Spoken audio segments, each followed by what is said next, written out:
자, 후삼국 시대 궁의 국호와 연어부터 볼게요. 국호는 후고구려였다가 마진이 됐다가 태봉이 돼요. 자, 요거 스토리를 한번 외우기 위해서 후백제가 먼저 900년에 건국을 하고 그 다음에 후고구려가 다음해 901년에 건국을 해요.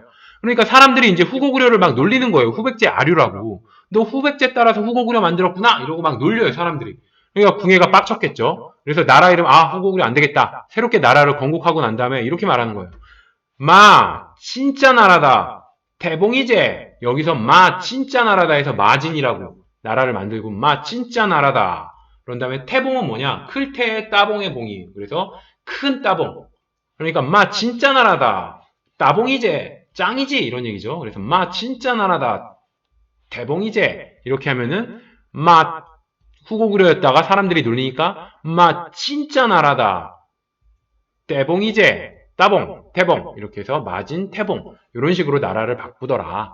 그리고 마진일 때 원래 수도가 송악에서 철원으로 수도를 옮겨요. 그래서 수도가 철원으로 바뀌거든요. 마진 수도가. 이걸 외우기 위해서는 마진, 장사하면 한 개 팔면은 남는 마진이 1,000원이다. 마진이 뭔가 장사 2문 남는 걸 마진이라고 그러잖아요. 그래서 마진이 1,000원이다. 장사하고 났더니 마진이 1,000원 남더라. 이렇게 생각하시면 돼요.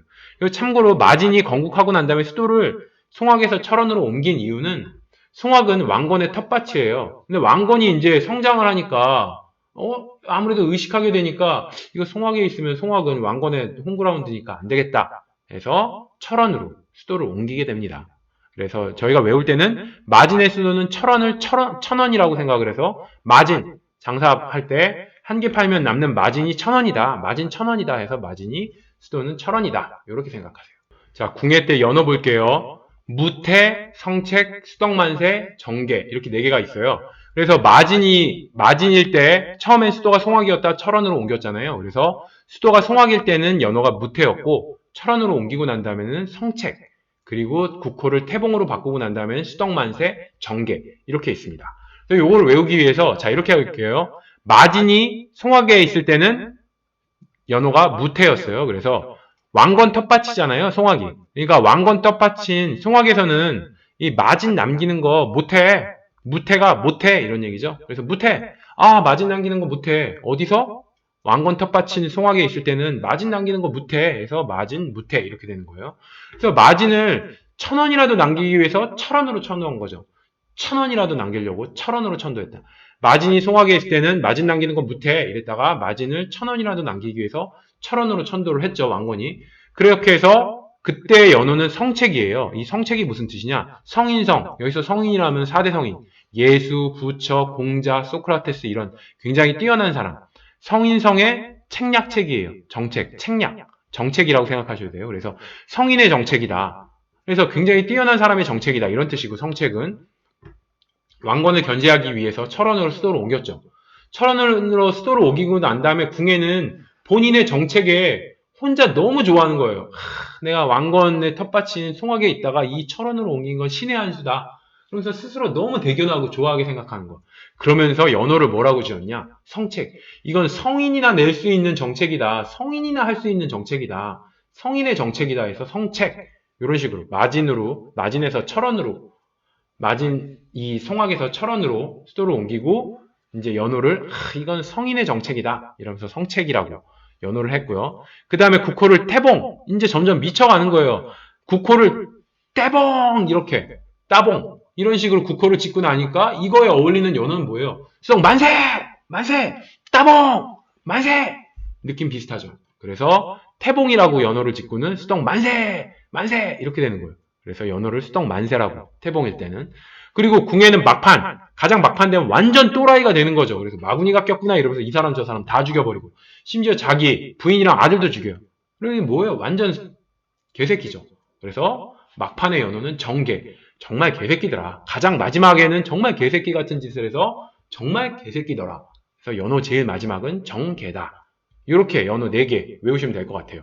이렇게 스토리를 해서 외우시면 되고 간단하게 그냥 외우시려면은 두 문자로 무성수정 이렇게 외우면 돼요. 무성수정 무슨 얘기예요? 궁예는 무성수정을 한다. 그래서 무성은 소리가 없이 수정은 정자와 난자 만나는 게 이제 수정이니까 성관계라고 생각하시면은 소리 없이 섹스를 한다 이런 얘기예요. 궁예 제정신이 아닌 사람이죠. 그래서 궁예는 수정을 할 때도, 그러니까 섹스를 할 때도 파트너한테 소리를 못 내게 하는 거예요. 감히 미르한테 소리를 질러? 소리를 내? 이러면서 섹스를 할 때도 소리를 못 내게 하는, 그래서 무성수정을 하더라. 그래서 궁예는 제정신이 아니라서 무성, 소리 못 내게 하면서 수정, 섹스를 하더라. 무성수정하면 무가 바로 뭐예요? 무태, 성은 성체, 수는 수덕만세, 정은 정계. 이렇게 두 문자로 무성수정. 뭐 이렇게 외우셔도 됩니다. 그리고 궁예는 관제를 정비해요. 그래서 광평성을 포함해서 관서를 설치하고 9개 구관등제를 실시를 해요. 그래서 광평성 하면 이거는 궁예 때 이렇게 연결이 돼야 돼요. 그래서 광평성이 국정을 총괄하는 정당성 같은 곳이죠. 그래서 광평성 어떻게 하면 되냐? 광기를 가지고 평가하는 소리. 관심법에 미친 궁예는 광기에 차서 사람들 막 평가하죠. 너 반역 도모했지? 으흐, 너는 마구니가 꼈구나. 이런 식으로 광기에 차서 평가하는 소리다. 광평성을 광기에 차서 평가하는 소리.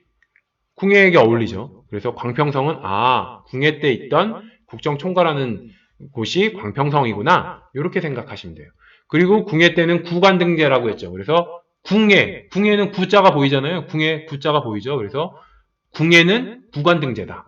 구관등제고 그 국정을 총괄하는 곳의 이름은 광평성이더라. 광기에 차서 평가하는 소리. 이렇게 연상하시면 돼요.